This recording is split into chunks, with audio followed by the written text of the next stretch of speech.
paz do Senhor, irmãos. Ainda estamos em quarentena, lutando contra um inimigo invisível. Nessa noite eu quero falar com você a respeito dessas duas forças invisíveis que nós amamos e tememos. Eu fui bombardeado essa semana com algumas pessoas me mandando um vídeo de que um raio tinha caído em um bar e algumas pessoas tinham morrido.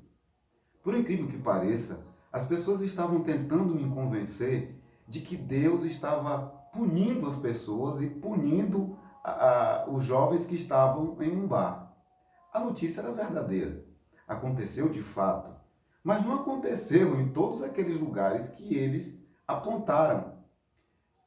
Disseram para mim que cada vídeo que vinha apontava um lugar em uma cidade diferente. Ficou parecendo que Deus estava distribuindo um raio para todo mundo e matando dezenas, centenas de pessoas que estavam em bares. Eu não sei qual é a ideia que você tem a respeito de Deus, qual é a visão que você tem de quem é Deus. É verdade que nós estamos lutando contra algo invisível e mortal, esse vírus. Mas da mesma forma devemos pensar que quando se trata de Deus, da intervenção divina, também é invisível. E se for intervenção do mal, também é invisível. Como a gente às vezes não sabe distinguir quem está agindo, então as pessoas começam a entrar em pânico e a criar teorias de conspiração, ou começam a falar em nome de Deus. Vocês sabem que as pessoas têm a mania de achar que sabe tudo sobre Deus, inclusive do que ele gosta ou não gosta. Quero lembrar para você hoje a história de Jó. Jó tem a sua vida invadida pelo caos. Num só dia ele viu tudo que ele construiu, toda a sua família desaparecer. Eu não vou me ater à questão de estar definindo o que é caos, se veio ou não da mitologia, o Deus caos da mitologia, mas é claro que a gente sabe que quando Deus começou a fazer esse mundo, quando Deus criou a terra, havia o caos, havia o nada, havia uma desordem, e ele estabeleceu a ordem. O Espírito de Deus pairava sobre a face do abismo. Quero dizer para você então que Jó, em meio ao caos que se estabeleceu, se instalou na vida dele, ele mesmo pensando que se tratava de uma ação divina contra ele, em momento algum, ele mudou o pensamento e a imagem que ele tinha a respeito de Deus. De fato, Jó conhecia Deus de ouvir falar. Ele vai declarar isso lá no finalzinho do livro. Mas antes ele tem um desabafo. E em meio a tudo isso, quando ele vê tudo desmoronar, resta apenas a esposa que o desafia a amaldiçoar o seu Deus e morrer. Em meio às lutas, ao desespero e às tempestades, e a momentos como esse que nós estamos vivendo, as pessoas começam a nos induzir a duvidar do nosso Deus, a duvidar da sua capacidade de amar e de nos guardar. Eu quero te dizer uma coisa sobre Deus. Deus não muda. Deus não muda de humor como você muda. Nesses dias, está todo mundo sensível, está todo mundo assustado, está todo mundo tentando encontrar respostas, mas eu quero te dizer que o teu Deus continua o mesmo. Ele é Deus. Se ele mudasse de humor como nós, ele não seria quem ele é. Imagine Deus aborrecido. Imagine Deus com raiva. Provavelmente eu não estaria fazendo esse vídeo, nem você estaria assistindo. Essa é a grande diferença. Deus é Deus. Ainda que sejamos infiéis, ele permanece fiel. Que coisa boa da gente ouvir. Que coisa boa ouvir ele dizer: te tomo pela tua mão direita e te digo, não tenha medo. Agora voltemos à história de Jó. Jó ficou de fato assustado e no capítulo 10 do livro ele faz um desabafo. Jó talvez seja o único homem aqui no Antigo Testamento que no seu desabafo ele faz 3 perguntas a Deus que Deus naquele momento não vai responder. São essas. Jó capítulo 10, a partir do versículo 4. Ele diz assim: por acaso tens olhos como nós? Será que vês as coisas como nós vemos? É a primeira pergunta. É claro que Deus não vê como nós vemos. Deus não tem olhos de carne. Lá na frente ele vai dizer que ele não vê como o homem vê. O homem olha e vê o que está fora. Deus olha e vê o que está dentro no coração. Portanto, não havia uma resposta divina para Jó naquele exato momento a respeito disso. A segunda pergunta está no versículo 5. Por acaso a tua vida é tão curta como a nossa? Será que vives tão pouco quanto os seres humanos? Que pergunta. É claro que a resposta é não. Deus é imortal. A vida de Deus é eterna, não é curta, não tem duração. Mas ele está perguntando, será que você vive tão pouco quanto os seres humanos? E a gente com medo desse mal invisível que pode ceifar e que está ceifando tantas vidas, deixa a gente tão assustado. E a gente fica se perguntando, Deus não se importa? Deus sabe o que é essa dor, o que isso significa para nós perder alguém ou perder a vida? Jó, em meio ao caos que se instalou na vida dele, no seu desabafo, ele queria saber de Deus. E Deus ficou calado. Deus era imortal. Não podia falar de mortalidade, não podia falar de finitude, de fragilidade. A terceira pergunta está no versículo 6. Então, por que procuras saber de todos os meus pecados? Por que te informas das maldades que cometi? Em outras palavras, você entende de pecado? Você compreende o meu estado? Você compreende as minhas falhas? A resposta também é não. Como é que Deus responde a essas três perguntas? Primeiro, ele não via como o homem via. Segundo, ele era imortal, não tinha uma vida curta e imortal como a dos homens. E terceiro, ele não entendia pecado, porque Deus não peca. Eu quero dizer para você que tem essa visão distorcida a respeito de Deus, que faz essa separação entre o Deus do Antigo Testamento e o Deus do Novo. Deixa eu te dizer uma coisa. A resposta a essas três perguntas de Jó, em meio a esse caos que se instalou, em meio a todas as perdas, em meio a todas as tragédias que ele enfrentou, sem entender de onde estava vindo, se do inferno, se do céu, se de Deus ou se do diabo, essas três perguntas têm uma resposta, e o nome dessa resposta é Jesus de Nazaré. Deus veio em forma humana para dar uma resposta a Jó.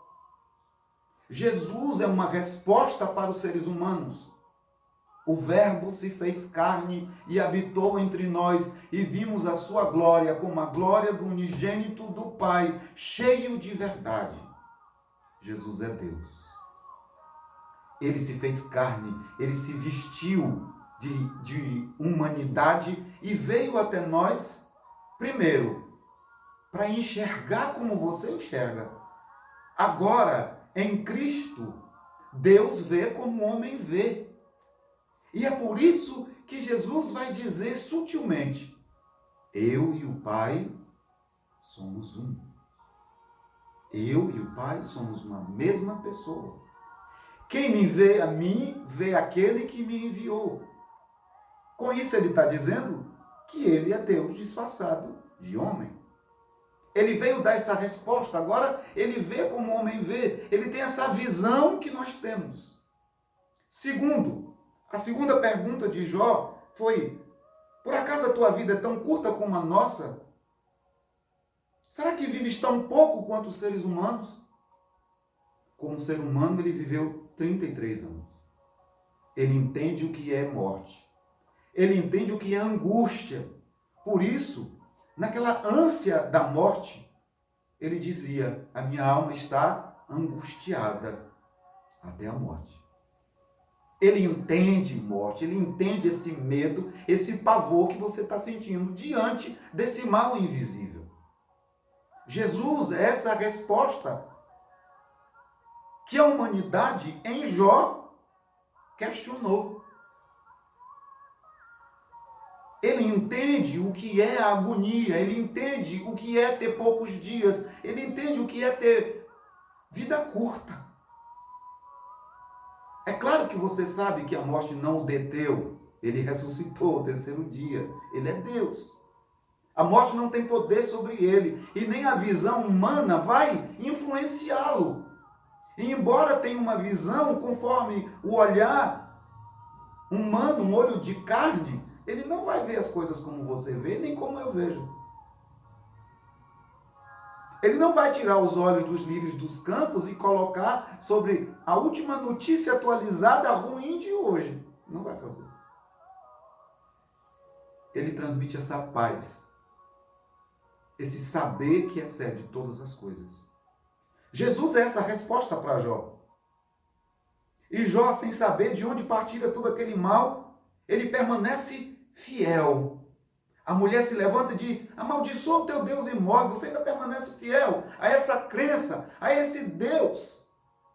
E ele diz: eu recebi o bem do Senhor e não receberei o mal. O Senhor deu, o Senhor tomou, bendito é o nome do Senhor. É claro que Jó pensava na sua ingenuidade que conhecia Deus. Lá na frente ele vai dizer: antes eu te conhecia de ouvir falar. Provavelmente, talvez seja o seu caso. Conhece Deus de ouvir falar. E quando a pessoa fala sobre Deus, não significa que ela está falando tudo sobre Ele e a verdade sobre Ele. Há uma interpretação sobre isso. Ora, é preciso conviver com uma pessoa para saber quem ela é. Não basta alguém te contar e te falar a respeito de quem quer que seja, para você ter uma ideia, para você dizer ou afirmar que a conhece de fato. É preciso conviver com Deus e ter experiência com Ele, para que você tire suas próprias conclusões. E não achar que tudo que se diz a respeito de Deus, que Ele está atirando relâmpago, que Ele está matando pessoas, para que você compreenda que Ele é um Deus vingativo, de que Ele é um Deus que pune, de que Ele é um Deus irado, não significa que as pessoas estão falando o que de fato Ele é. Ele veio, Ele teve vida curta. E finalmente a outra pergunta é: por que você está arguindo o meu pecado? Você entende de pecado? Embora Jesus não tenha pecado, mas está escrito que Ele levou sobre si os nossos pecados. E pelas suas pisaduras nós fomos sarados. Então, Ele vê como o homem vê, os dias dele são curtos como os nossos, Ele enfrentou a morte e finalmente Ele sabe o que é pecado, porque levou sobre si os teus e os meus pecados. Então Ele sabe, Ele te entende, Ele te compreende. Então nós não temos razão para fazer essa divisão entre o Deus do Antigo Testamento e o Deus do Novo. É a mesma pessoa. Eles são a mesma pessoa. Jó vai dizer, de fato, que conhecia Deus de ouvir falar e finalmente ele compreende. Depois que Deus também argumenta com ele e faz pergunta que ele não tem resposta. É claro que você conhece a história e eu não estou aqui para te dar detalhes da história de Jó. Eu só quero te lembrar que nós estamos lutando contra um mal invisível, mas eu quero te lembrar que o teu Deus também é invisível. E se esse mal invisível pode causar tanto estrago, eu quero te dizer que Deus é tão real quanto. E Ele pode te proteger. Ele existe, Ele é real. Embora Ele não seja visto de fato, como também esse mal a gente não vê, mas os efeitos da presença dele são tremendos na nossa vida. Ele é Deus de livramento, Ele é Deus de paz, Ele veio em forma humana. E sabe do que mais? No dia em que Ele veio, os astros sabiam que Ele tinha vindo. Naquele dia, uma estrela apontou exatamente o lugar onde Ele estava. Os animais também sabiam, todos correram para lá. Era a noite de Natal. Lá estava Deus encarnado, nos visitando para encontrar respostas às perguntas da humanidade feitas através de Jó. É claro que até o mar sabia quem Jesus era. No episódio em que Jesus anda sobre o mar, nada mais é do que o mar reconhecendo quem ele era e se recusando a submergi-lo. O mar sabia quem ele era o tempo todo. A natureza sabia quem ele era o tempo todo. E no dia em que essa vida dele se encurta e ele morre, o céu chorou sobre ele. Choveu, a terra tremeu, mortos ressuscitaram. Todos sabiam quem ele era, menos a humanidade. Quero te dizer sim, a humanidade, a terra está doente porque está com a imunidade baixa. Não é imunidade. A terra tem humanidade baixa. Por isso ela adoeceu. Quanto ao Deus do Antigo Testamento, quero te perguntar, você conhece alguém mais poético e mais bonito do que ele? Já parou para pensar que todas essas flores de cores e texturas e perfumes diferentes foram criadas por ele? Você acha que alguém que atira relâmpago sobre outro criaria coisas tão tremendas e sensíveis e românticas? Então você não sabe quem é Deus. Dá uma olhadinha. Olha para trás, olha para o Éden. Ele poderia ter construído uma cidade flutuante para colocar o primeiro casal e demonstrar que ele tem todo esse poder, com toda a pompa. Acho que você faria isso. Ele plantou um jardim e colocou o primeiro casal. Deus é extremamente romântico e poético. Tão poético que ele deixa toda a sua glória, se veste de carne e vem entre nós para nos dar essas respostas.